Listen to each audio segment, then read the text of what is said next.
Breakfast was not William's favourite meal. With his father shut off from the world by his paper, and his mother by her letters, one would have thought that he would have enjoyed the clear field thus left for his activities. But William liked an audience, even a hostile one consisting of his own family. True, Robert and Ethel, his elder brother and sister, were there, but Robert's great rule in life was to ignore William's existence. Robert would have preferred not to have a small, freckled, snub-nosed brother. But as fate had given him such a brother, the next best thing was to pretend that he did not exist.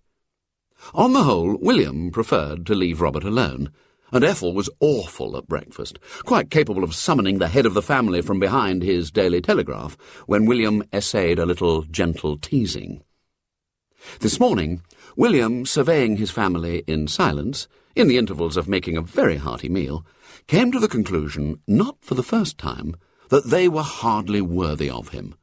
Ethel, thinking she was so pretty in that stuck-up-looking dress, and grinning over that letter from that soft girl. Robert talking about football, and nobody listening to him, and glaring at William whenever he tried to tell him what nonsense he was talking about it. No, it wasn't rounders he was thinking of. He knew about football, thank you. He just did. His mother suddenly put down her letter. "Great-aunt Jane's very ill," she said. There was a sudden silence around the breakfast table. Mr. Brown's face appeared above the Daily Telegraph. "What?" he said. "Great-aunt Jane's very ill," said Mrs. Brown. "They don't seem to think there's much chance of her getting better. They say—" She looked again at the letter as if to make quite sure. "They say she wants to see William. She's never seen him, you know."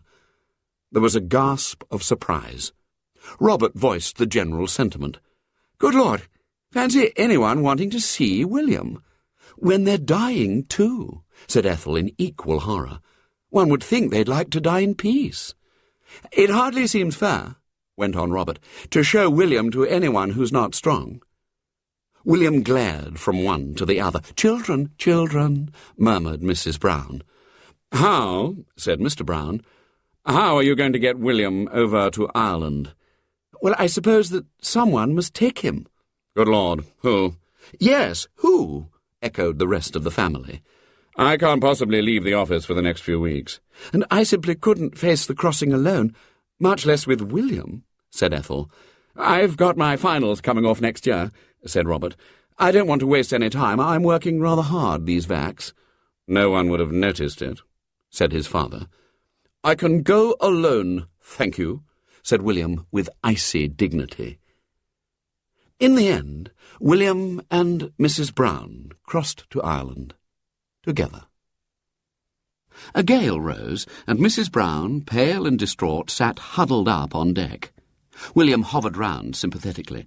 I got some chocolate creams in my other coat. Like some of them?" "William, dear, don't bother to stay here. I'd just as soon you went away and played."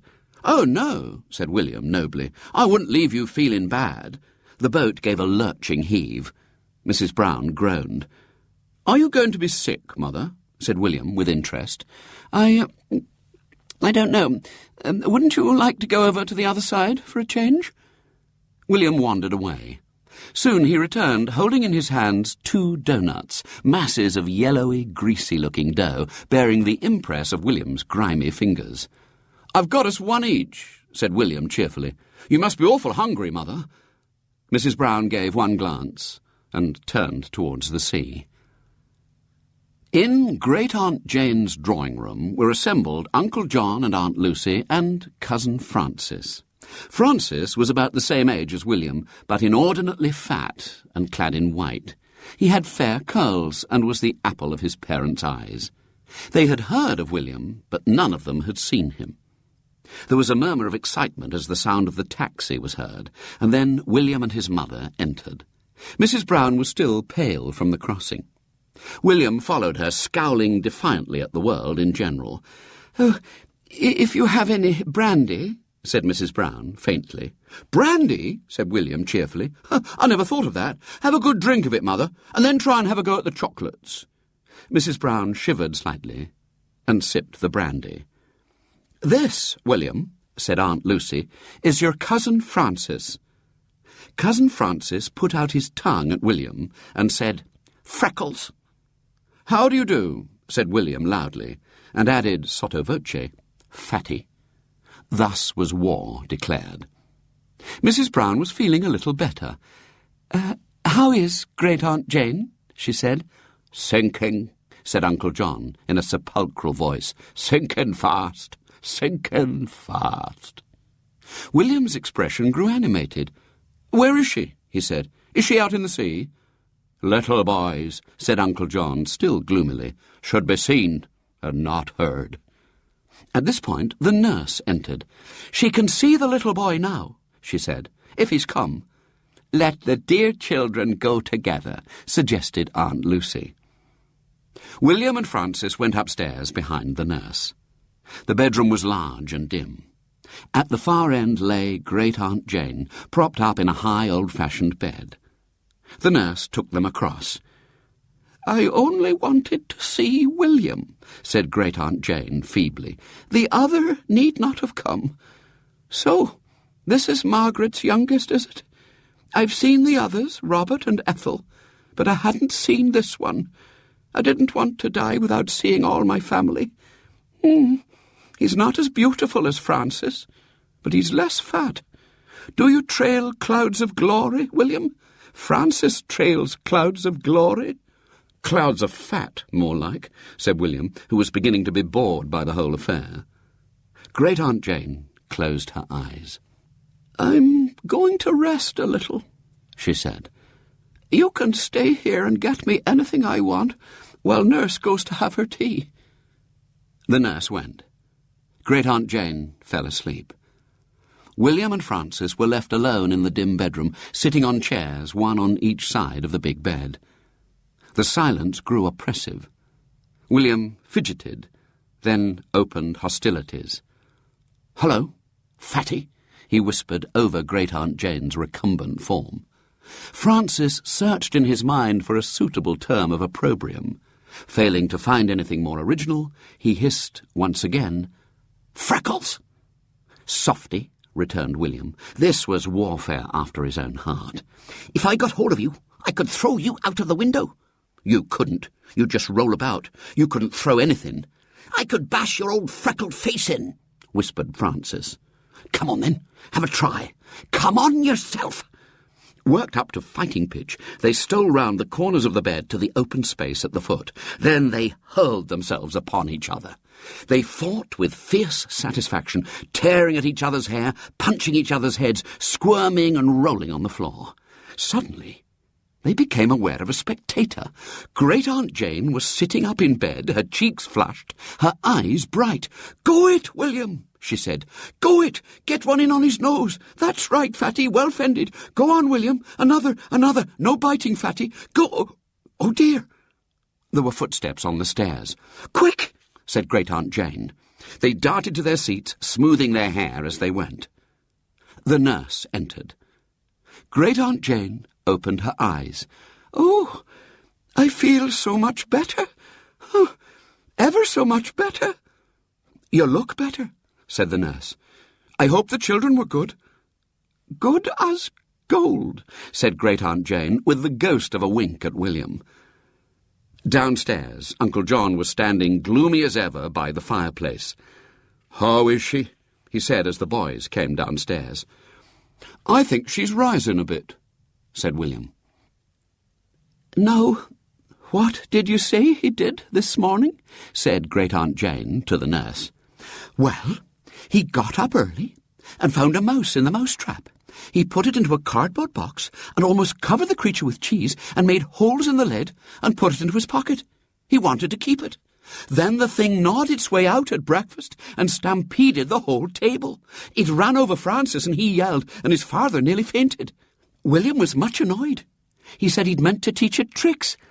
And it was yesterday, wasn't it," said Great-Aunt Jane, "that he dared Fatty to walk on the edge of the rain tub, and Fatty overbalanced and fell in?" "Yes, and Tuesday, Tuesday, he brought the scarecrow in from the field in the evening and put it in front of the fire where his uncle usually stands. and it was rather dark, and they hadn't lit up yet, and his aunt came in and talked to it for quite a long time before she discovered. She's rather short-sighted, you know. Great-aunt Jane was sitting up and looking quite bright.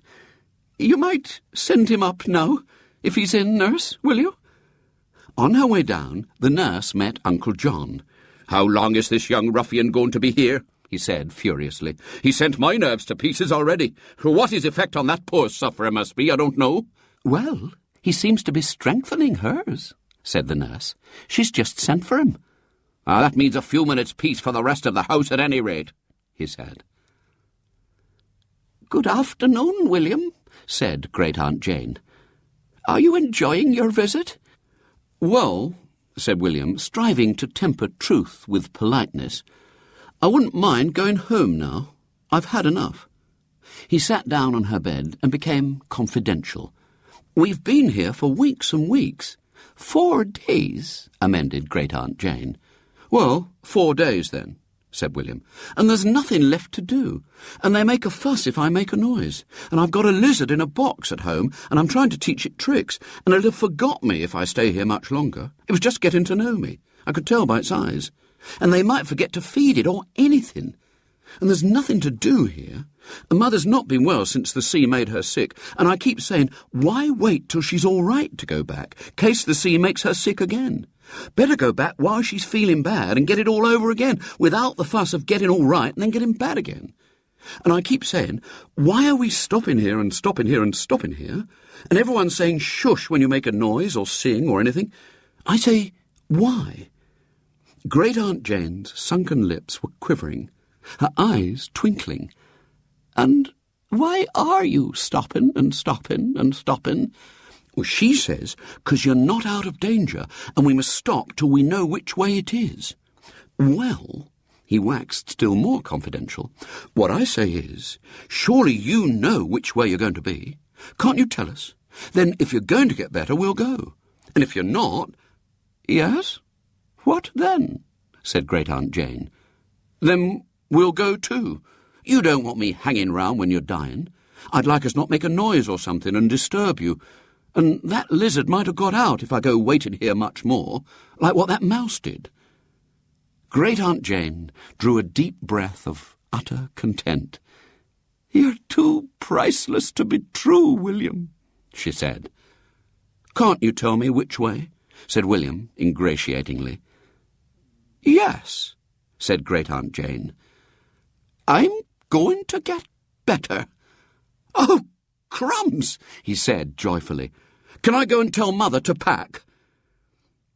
You've turned the corner, said the doctor to Great-aunt Jane an hour later. We needn't worry about you any more. All these relations of yours can pack and go. William's packed already, said the nurse. That boy is a cure. Great-aunt Jane laughed. Oh, yes. He's a cure, all right, she said.